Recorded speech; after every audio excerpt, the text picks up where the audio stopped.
Setiap tanggal 14 Februari, dunia merayakan yang dikenal dengan sebutan Valentine's Day atau yang kemudian diterjemahkan ke dalam bahasa Indonesia menjadi Hari Kasih Sayang. Di dalam Hari Kasih Sayang, orang biasanya melakukan berbagai cara untuk mengekspresikan rasa cinta mereka atau untuk merayakan hubungan percintaan mereka dengan orang lain. Episode Bedah Medis kali ini akan mengulas mengenai fenomena cinta dan otak manusia. Apa yang sebetulnya terjadi di dalam otak manusia ketika mereka sedang jatuh cinta? Simak ulasan selengkapnya bersama Dr. Ryu Hasan.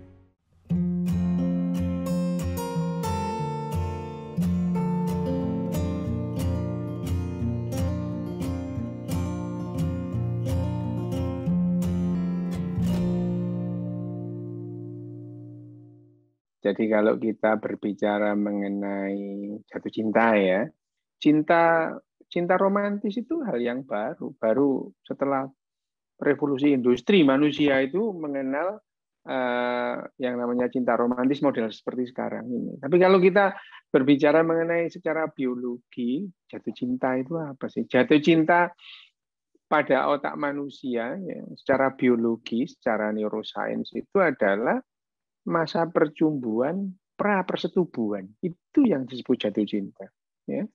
Jatuh cinta di mana laki-laki atau pejantannya itu merayu atau menarik perhatian penuh pada perempuan atau wanita ceweknya ya, terus kemudian betinanya, dan betinanya juga demikian, dia itu tidak bisa terlepas dari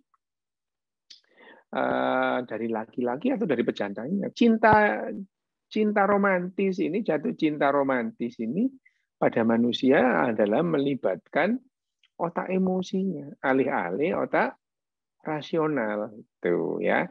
Itu yang terjadi pada otak yang jatuh cinta. Memang agak sedikit berbeda pada laki-laki dan pada perempuan bagaimana otak jatuh cintanya, meskipun dua-duanya sama-sama tidak masuk akal. Jadi kalau sudah terjadi jatuh cinta itu rasionalitasnya mati gitu ya, mati rasionalitasnya. Jadi tidak bisa lagi menimbang ya, ini sebenarnya gimana sih yang terjadi. Jadi pada saat seseorang perempuan atau laki-laki jatuh cinta, itu pada saat itu juga otak rasionalnya itu mati, mampet gitu ya. Betul-betul dibajak oleh otak emosi. Ini memberikan keuntungan evolusioner kalau kemudian misalkan manusia ini pada saat jatuh cinta dia menimbang-nimbang secara rasional, nggak jadi kok itu perkawinan itu terjadi. Karena menimbang-nimbang itu lebih banyak beratnya nanti kalau mikir ini, kalau nanti kalau kemudian ditimbang ini, kalau menikah terus kemudian oh ini duitnya enggak cukup gimana, akhirnya enggak jadi gitu ya. Pada saat jatuh cinta itu betul-betul otak rasionalnya mati. Kenapa demikian? Karena kaskade ya. Kaskade itu rentetan itu. Jadi sebetulnya kalau disebut ini fenomena atau bukan, jatuh cinta itu bukan fenomena lagi. Itu mekanismenya sudah diketahui secara jelas bagaimana otak manusia itu jatuh cinta terus kemudian menimbulkan atau menghasilkan perilaku yang tidak biasanya gitu ya. Perilaku yang tidak biasanya dan tidak masuk akal gitu ya. Misalkan cowoknya itu ya, laki-laki yang jatuh cinta itu naik sepeda 17 kilometer gitu ya. Ke rumahnya malam-malam jam 11 malam gerimis-gerimis, hanya melihat genteng rumahnya tuh seneng itu. Masuk akalnya di mana? Enggak masuk akal ini itu ya. Ya, demikian juga perempuannya itu ya. Perempuannya juga begitu pada saat jatuh cinta itu 90% waktu terjaganya itu, waktu meleknya itu dia itu teringat kepada pasangannya. Laki-laki dan perempuan sama. Laki-laki lebih lagi gitu ya. Laki-laki pada saat jatuh cinta itu 90 sampai 95% waktu terjaganya itu hanya setuju pada pasangan yang dijatuh cinta itu ya. Dan lebih unik lagi pada laki-laki itu, pada saat jatuh cinta itu, hormon vasopresinya itu meningkat. Gitu. Meningkat tajam. Sehingga yang laki-laki yang pada dasarnya itu, pada umumnya itu, laki-laki itu memang sepanjang hidupnya, laki-laki itu rata-rata menginginkan 14 pasangan seksual. Ya. Laki-laki itu, banyak laki-laki itu. Sementara perempuan itu 2 pasangan seksual rata-rata ya. Ya tentu aja ada yang jauh di atas itu, ada yang di bawah ini rata-rata. Nah, justru pada saat jatuh cinta, hormon vasopresin itu membuat laki-laki itu tidak bisa lari ke perempuan lain, itu tidak bisa. Yang pada dasarnya itu biasanya dia ya lihat sana lihat sini itu, tapi pada saat jatuh cinta tidak bisa seperti itu. Nah, ini memberikan keuntungan evolusioner bahwa dia itu mengejar pasangan ini. Kalau nggak dikejar nggak bisa soalnya gitu ya. Jadi agak berbeda bahan bakar pada saat otak laki-laki dan otak perempuan yang jatuh cinta itu. Kalau kalau pada perempuan itu adalah dopamin, testosteron dan oksitosin itu. Kalau pada otak laki-laki bahan bakar jatuh cinta di otaknya itu adalah testosteron, dopamin dan vasopresin.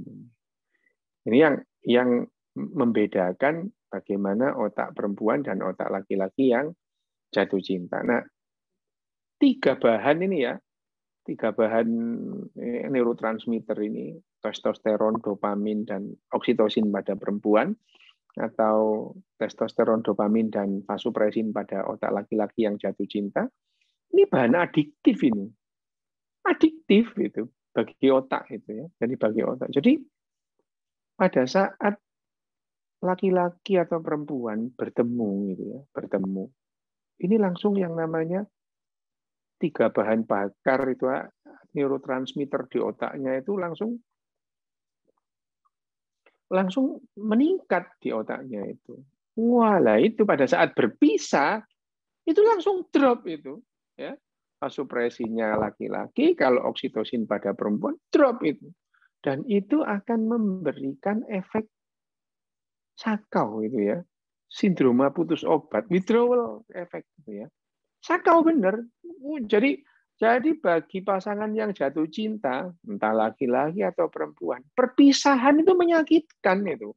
Nangis-nangis nggak jelas gitu ya. Itu nggak masuk akal itu ya. Nggak mau itu ya. Sampai ya meskipun orangnya rasional banget, itu pada saat jatuh cinta itu jadi nggak rasional. Itu yang terjadi pada saat jatuh cinta. Nah, jatuh cinta pada otak laki-laki dan perempuan pada manusia, Homo sapien ini, rata-rata usianya itu 6 sampai 8 bulan gitu ya. Setelah itu fase jatuh cintanya ini hilang gitu ya. Fase jatuh cintanya ini hilang. Nah, setelah fase jatuh cinta hilang itu ya terus kemudian kalau selama fase percumbuhan 6 sampai 8 bulan itu mereka menemukan pola saling membutuhkan dan saling menyayangi itu pas, ya dia bisa bertahan lama itu ya. Bisa bertahan lama, dan yang setelah 6 sampai 8 bulan itu yang ada ya saling membutuhkan, komitmen, itu yang lebih penting ya pada manusia itu. Kalau pada harimau ya setelah fase percumbuhan terjadi perkawinan ya sudah, yang laki-laki ya udah berburu lagi, yang perempuan ya merawat anaknya sendiri. Tapi pada manusia berbeda. Nah, perkembangan otak manusia selama evolusionernya itu adalah pada saat fase percumbuhan 6 sampai 8 bulan itu masing-masing itu dalam kondisi menimbang gitu ya, menimbang terus kemudian merasakan dan kemudian memutuskan, meskipun semuanya itu lebih banyak didominasi oleh otak emosi itu, pada manusia itu rasionalitasnya itu di ujung-ujung atau di penghujung 6 sampai 8 bulan itu bisa atau memungkinkan untuk terjadi, meskipun ya tidak jarang otak emosi itu membajak rasionalitas sehingga yang ditentukan yang ya pilihannya itu adalah pilihan-pilihan emosional gitu ya. Kenapa? Karena pada manusia itu ada yang kemudian ikatan itu menjadi ikatan hukum gitu ya. Jadi ada orang yang pacarannya itu lama gitu ya. Pacaran kalau sudah 1 tahun itu tidak jatuh cinta itu, bukan jatuh cinta lagi itu. Yang ada mungkin saling membutuhkan gitu. Sudah tidak ada lagi deg-degan itu tidak ada. Bahkan yang namanya jatuh cinta itu perasaan deg-degan itu akan hilang setelah seksual intercourse pertama. Deg-degannya hilang gitu. Ya. Yang ada adalah saling membutuhkan. Makanya kalau kemudian terjadi seksual intercourse itu pada saat-saat jatuh cinta, fase-fase jatuh cinta 6 bulan sampai 8 bulan itu, rasa ketergantungan satu yang sama lain itu sangat tinggi. Gitu ya. Ya, beruntung kalau kemudian pasangannya ini adalah pasangan yang mempunyai komitmen jelas itu ya. Itu. Nah, makanya 6 sampai 8 bulan itu pada manusia itu adalah fase-fase yang kritis itu ya.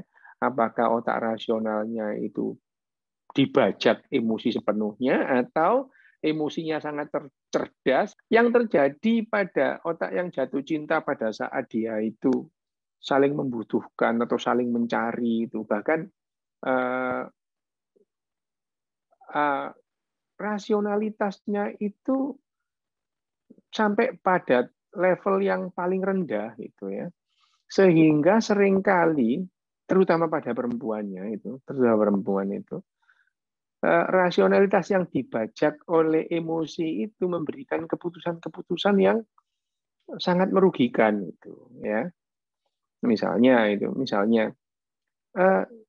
pelukan laki-laki itu ya, pelukan laki-laki pada perempuan yang sedang jatuh cinta itu, jatuh cinta dipeluk oleh laki-laki yang dijatuh cintai itu dalam waktu 20 detik memeluk itu, dipeluk itu meningkatkan kadar oksitosin 2 kali lipat lebih, bahkan sampai 3 kali lipat dalam di otaknya, otak emosinya ya, amigdalanya. Dan itu memberikan rasa percaya yang luar biasa pada laki-laki itu gitu ya.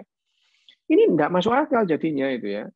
Jadi misalkan itu ya, seorang perempuan lebih percaya kepada laki-laki yang baru dikenal 2 minggu ketimbang pertimbangan orang tuanya, kamu tuh jangan sama itu. Enggak mau dia gitu. Dia lebih percaya kepada laki-laki yang baru dikenal 2 minggu, 3 minggu, gara-gara dipeluk tadi itu. Makanya ya perempuan-perempuan, cewek-cewek itu ya, kalau mau dipeluk laki-laki itu pertimbangkan dulu. Kecuali memang sudah mempertimbangkan laki-laki ini memang akan menjadi pasangan jangka panjang, nggak apa-apa dipeluk gitu ya. Dan ini ya, seperti tadi, oksitosin yang kemudian drop turun pada saat perpisahan itu menyakitkan gitu ya. Menyakitkan meskipun laki-laki dan perempuan itu pada saat berpisah itu merupakan perjuangan seperti perjuangan antara hidup dan mati gitu ya. Tapi perempuan itu merasakan lebih berat gitu pada saat terjadi perpisahan. Withdrawal effect itu sakau itu loh ya. Sakaunya itu sindroma putus obat itu sindroma putus obat itu yang terjadi pada otak yang jatuh cinta yang pada dasarnya adalah percumbuan pra perkawinan atau pra persetubuhan pada binatang-binatang. Tidak hanya manusia, semua binatang merasakan itu. Hanya manusia ini setelah memasuki fase pasca revolusi industri itu ya, kenal dengan berbagai macam narasi gitu ya. Wah, jadi jatuh cintanya itu sejuta rasanya. Seperti itu permen yang manis asam asin.